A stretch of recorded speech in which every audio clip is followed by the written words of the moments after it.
बिस्मिल्लाहिर्रहमानिर्रहीम। अस्सलाम वालेकुम दोस्तों, माजिद राना के साथ अलिफ न्यूज में खुश आमदीद। उम्मीद की जाती है कि आज की ये वीडियो आपको पसंद आएगी। एलओसी पर पाकिस्तान और भारत के दरमियान होने वाली झड़पें खतरनाक हैं। अमेरिका ने दुनिया को खबरदार कर दिया।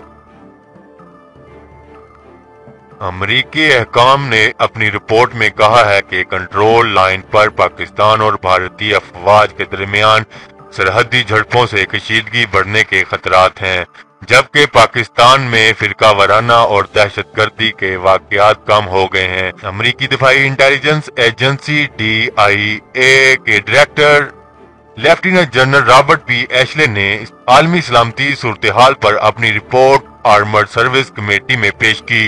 रिपोर्ट में कहा गया है कि पाकिस्तानी कोशिशों से फिरका वाराना और दहशतगर्दी के वाकयात कम हो गए हैं। पाकिस्तान सरहदी दरअंदाजी और मुल्क भर में दहशतगर्दी के खिलाफ ऑपरेशन जारी रखेगा, जबकि मगरबी बॉर्डर मैनेजमेंट की कोशिश भी करता रहेगा। पाकिस्तान अफगानिस्तान में मौजूद मुखालिफ अनासर के खिलाफ कार्रवाई चाहता है, जिसके लिए वो अमेरिका और अफगानिस्तान की तरफ देखता है। अमेरिकी दिफाई इंटेलिजेंस एजेंसी ने कहा है कि कंट्रोल लाइन पर पाकिस्तान और भारत के दरमियान झड़पों से कशीदगी बढ़ने के खतरात हैं। तवक्का है रवां साल भी कंट्रोल लाइन पर मौजूद सूरत हाल जूं की तूं बरकरार रहेगी। रिपोर्ट में कहा गया है कि भारत फौज को जदीद बनाने के लिए मुसलसल काम कर रहा है, क्योंकि वो आलमी ताकत के तौर पर अपनी हैसियत मनवाना चाहता है।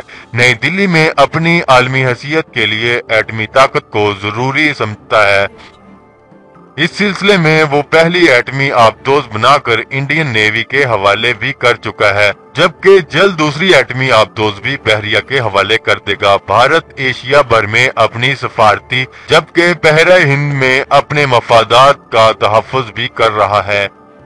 अगर आपको ये वीडियो पसंद आए तो हमारा चैनल सब्सक्राइब करें, लाइक करें, कमेंट करें। शुक्रिया। पाकिस्तान जिंदाबाद।